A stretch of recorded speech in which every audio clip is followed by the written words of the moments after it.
तुम्ही जर WhatsApp वापरत असाल तर आत्ताच सावधान व्हा. कारण की WhatsAppवरती खूप मोठा स्कॅम चालू आहे. सर्वात अगोदर आपलं WhatsApp हॅक केलं जातं. त्यानंतर मोबाईल हॅक केला जातो आणि ही एकदम सोपी पद्धत आहे. लोकांना समजतही नाही आपलं WhatsApp कधी हॅक झालं. आता हॅक कसं करतात हे लक्ष देऊन ऐका.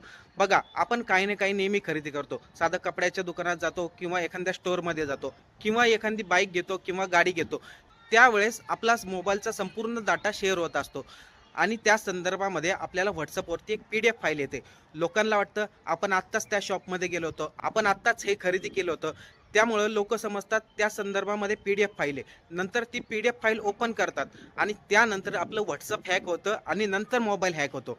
आता या सर्वापासून वाचण्यासाठी सर्वात अगोदर आपलं WhatsApp हॅक होऊन द्यायचं नसेल, तर ही सेटिंग आजच करा. आता ही सेटिंग कशी करायची लक्ष देऊन ऐका. अगोदर WhatsApp सेटिंग उघडा, प्रायव्हसीमध्ये या, खाली ॲडव्हान्सवरती क्लिक करा आणि स्ट्रीट अकाउंट सेटिंगला ऑन करून टाका.